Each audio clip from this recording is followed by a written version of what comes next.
Across America, there are places where the veil between our world and the supernatural grows thin. Locations where tragedy, death, and unspeakable horrors have left permanent scars on the very fabric of reality. These are not just stories passed down through generations.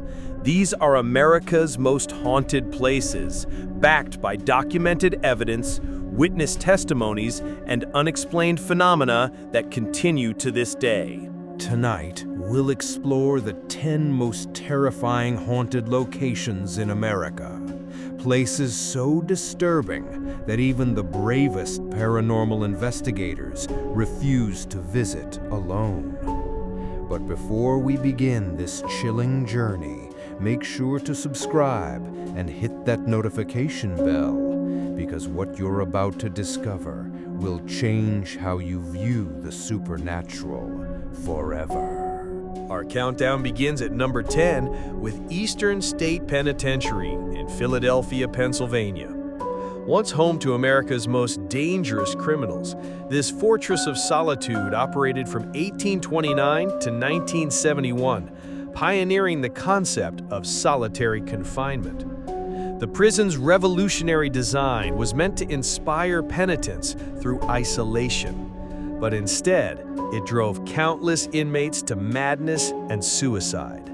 Cell Block 12 is considered the most active area, where visitors report shadow figures, disembodied voices, and the sound of footsteps echoing through empty corridors. One of the most documented spirits is that of a former inmate who appears in cell 38. Guards and visitors have reported seeing a dark silhouette pacing back and forth, as if still serving his eternal sentence. In 2018, a paranormal investigation team captured EVP recordings of a voice saying, "Get out while you can." But it's not just the inmates who remain trapped here. Several guards who died on duty are said to still patrol the cell blocks, their ghostly forms appearing in surveillance footage even decades after the prison's closure. At number 9, we venture to Louisville, Kentucky, home to Waverly Hills Sanatorium, a place where over 60,000 people drew their final breath. Built in 1910 to treat tuberculosis patients, this 5-story medical facility became a house of horrors during the tuberculosis epidemic. The hospital's most disturbing feature is the body chute, a 500-foot underground tunnel used to secretly remove the countless corpses without alarming living patients. Today, visitors report hearing disembodied screams echoing through this tunnel, as if the suffering of thousands still reverberates through the limestone walls. Room 502 is perhaps the most haunted location in the entire building. It's here that a nurse, pregnant and unmarried, took her own life by hanging herself from the ceiling fixture. Another nurse jumped from the same room's window to her death on the concrete below. Visitors to room 502 report sudden temperature drops, the sensation of being pushed, and the overwhelming feeling of despair that drives many to flee in terror. The children's ward on the 3rd floor presents its own unique horrors. The ghostly laughter of children who never made it home echoes through the halls, and mysterious handprints appear on dusty surfaces, small hands of those who died too young. Number 8 takes us to Estes Park, Colorado, where the Stanley Hotel stands as one of America's most famously haunted destinations. Built in 1909 by F.O. Stanley, this grand hotel inspired Stephen King's The Shining and continues to terrify guests with its supernatural residents. The 4th floor is notorious for paranormal activity, particularly rooms 401, 407, 428, and 436. Guests report phantom parties in the empty ballroom, complete with the sounds of 1920s music and dancing. The grand piano in the concert hall has been heard playing Chopin in the middle of the night, even when no one is present. Room 217 is where Stephen King himself experienced the supernatural encounter that inspired his novel. Guests staying in this room report luggage being unpacked by invisible hands, lights turning on and off, and the ghostly presence of former housekeeper Elizabeth Wilson, who died in the room during a gas leak explosion in 1911. Children staying at the hotel often report playing with ghostly playmates in the halls, children who appear normal until they suddenly vanish into thin air. Security cameras have captured orbs of light moving through corridors and elevators operating on their own, stopping at floors where no one has pressed the buttons. At number 7, we visit hallowed and haunted ground, Gettysburg Battlefield in Pennsylvania. The site of the Civil War's bloodiest battle, where over 50,000 soldiers were killed, wounded, or went missing in just 3 days in July 1863. The psychic imprint of this massive tragedy has created one of America's most active paranormal locations. Visitors and park rangers regularly report seeing phantom soldiers still fighting their eternal battle. These apparitions appear in full Civil War uniforms, carrying muskets and marching in formation across the fields where they died. Devil's Den, a rocky outcrop where Confederate sharpshooters took position, is particularly active. Photographers often discover mysterious figures in their pictures that weren't visible when the photo was taken. The spirits here are said to be protective of the area, with several visitors reporting being warned away from dangerous areas by ghostly soldiers.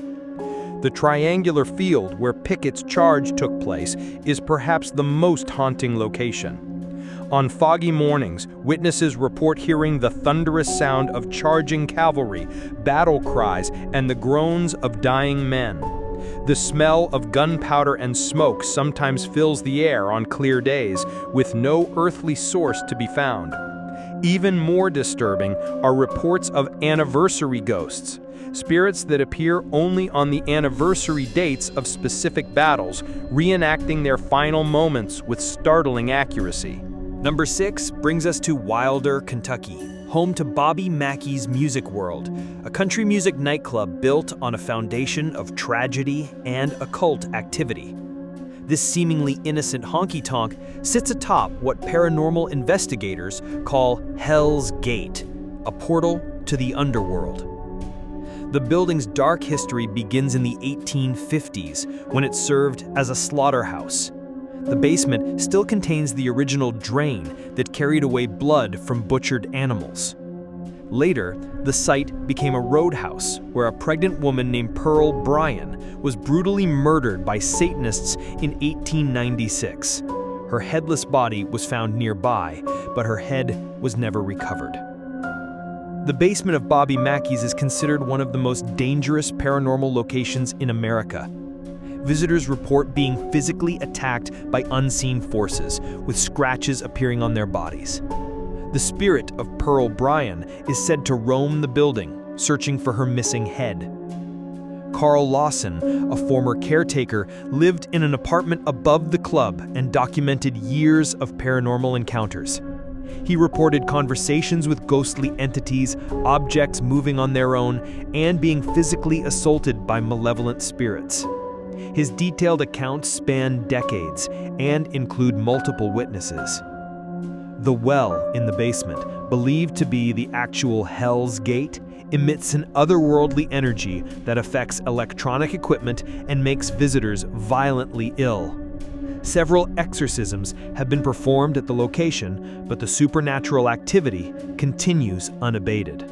At number 5, we enter the Trans-Allegheny Lunatic Asylum in Weston, West Virginia, a monument to the darkest chapters of mental health treatment in America.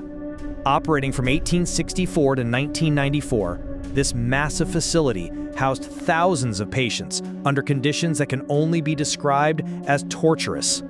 Originally designed for 250 patients, the asylum eventually held over 2,400 people in overcrowded, unsanitary conditions. Treatments included lobotomies, electroshock therapy, and experimental procedures that often resulted in death. The asylum cemetery contains over 600 unmarked graves of patients who died forgotten and alone. Ward F The former medical center is the most active paranormal location. Patients report being touched by invisible hands, hearing the screams of long-dead patients, and seeing shadow figures moving through the halls. The operating room where lobotomies were performed is particularly disturbing, with visitors experiencing sudden nausea and overwhelming despair. The children's ward presents perhaps the most heartbreaking hauntings. The ghost of a young girl named Lily is frequently encountered in the toy room. She's described as a playful spirit who moves toys and leaves handprints on windows. However, her presence often comes with the sound of crying children echoing through empty rooms. Room 666, ironically numbered, housed some of the asylum's most violent patients. Visitors to this room report extreme temperature fluctuations, the sensation of being watched, and an oppressive feeling of malevolence that drives most people away within minutes. Number 4 takes us to Moundsville, West Virginia, home to America's most violent and haunted prison. Operating from 1876 to 1995, Moundsville Penitentiary was the site of 94 executions and countless murders, suicides, and acts of brutal violence. The prison was built on an ancient Native American burial mound, disturbing sacred ground and setting the stage for supernatural activity. The combination of violent death and desecrated burial sites has created what paranormal investigators describe as a perfect storm of haunted activity. The North Hall is notorious for its violent spirits. Inmates and guards reported being attacked by invisible forces, with several documented cases of mysterious injuries that couldn't be explained.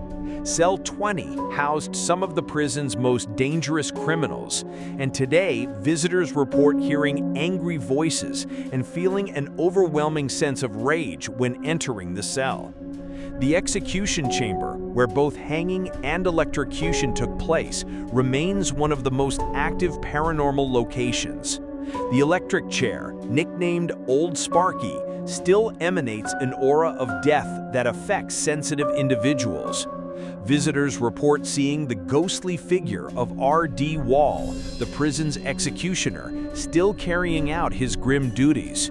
Perhaps most disturbing are the shadow people, dark humanoid figures that appear throughout the prison. Unlike typical ghosts, these entities seem aware of living visitors and often follow them through the corridors, creating an oppressive atmosphere of being constantly watched by malevolent forces.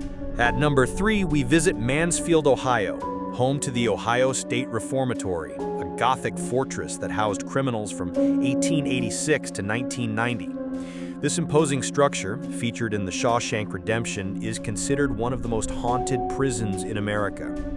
The Reformatory's design was based on the philosophy of rehabilitation through intimidation, but the reality was far more brutal. Overcrowding, violence, and inhumane conditions led to hundreds of deaths within its walls. The prison cemetery contains the remains of inmates who died forgotten and unclaimed. The East Cell Block is a hotbed of paranormal activity. This massive cell block, stretching 6 tiers high, echoes with the voices of former inmates. Visitors report hearing conversations, arguments, and the sound of cell doors slamming when no one is present. Shadow figures are frequently seen moving between the cells, and several visitors have reported being touched or pushed by unseen hands. The warden's quarters tell a particularly tragic story.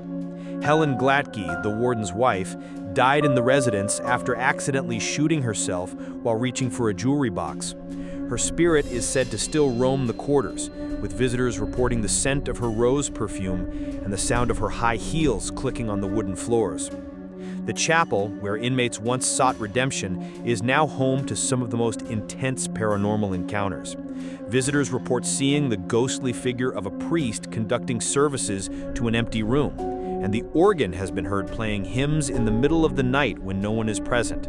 At number 2, we encounter Pennhurst Asylum in Spring City, Pennsylvania, a place where the horrors of institutional abuse created a supernatural nightmare that continues to this day.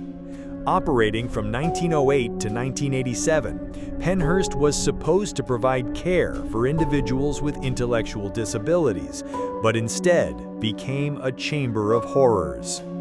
Investigations in the 1960s revealed shocking conditions. Patients tied to beds for years, living in their own waste, and subjected to experimental treatments without consent. The phrase Pennhurst torture became synonymous with institutional abuse, and the suffering experienced here has left an indelible mark on the location. The Mayflower Building is considered the most haunted structure on the campus. This building housed the most severely disabled patients, many of whom died from neglect and abuse. Visitors report being grabbed by invisible hands, hearing the cries of patients who died decades ago, and seeing shadow figures moving through the corridors. The underground tunnel system connecting the buildings is particularly terrifying. These tunnels were used to move patients unseen, and many died in the darkness below. Today, explorers report hearing footsteps following them, disembodied voices calling for help, and an overwhelming sense of despair that drives many to flee in panic. Room 6 in the Devon Building is where many of the most disturbing encounters occur. This room housed patients who were subjected to experimental procedures, and their anguish seems to have permanently stained the location. Visitors report sudden temperature drops, the sensation of being watched, and in some cases, physical attacks that leave scratch marks and bruises. And now, our #1 most terrifying haunted location, Bachelor's Grove Cemetery in Chicago, Illinois. This small, abandoned cemetery has earned the reputation as America's most haunted graveyard, with over 100 documented supernatural encounters and photographic evidence that defies explanation. Established in the 1840s, Bachelor's Grove served as a burial ground for early settlers, but vandalism and neglect have left it in ruins. However, the destruction of headstones and desecration of graves seems to have awakened something far more sinister than typical cemetery spirits. The White Lady is the cemetery's most famous apparition, a ghostly woman in a white dress who appears carrying a baby. She's been photographed numerous times, and her appearances are often preceded by a dramatic drop in temperature and the failure of electronic equipment. The lagoon adjacent to the cemetery is where the bodies of mob victims were reportedly dumped during Chicago's gangster era. Visitors report seeing phantom cars appearing and disappearing along the old road, and the ghostly figures of suited men walking toward the water. Perhaps most disturbing is the Phantom House, a 2-story Victorian home that appears and disappears without warning. Visitors describe seeing lights in the windows and figures moving inside, but when they approach, the entire structure vanishes. This phantom house has been witnessed by hundreds of people over the decades, yet no record of such a building ever exists. The cemetery's supernatural activity is so intense that it affects photography equipment. Pictures often reveal figures that weren't visible to the naked eye, mysterious orbs of light, and in some cases, the ghostly outlines of people who died years ago still wandering among the graves.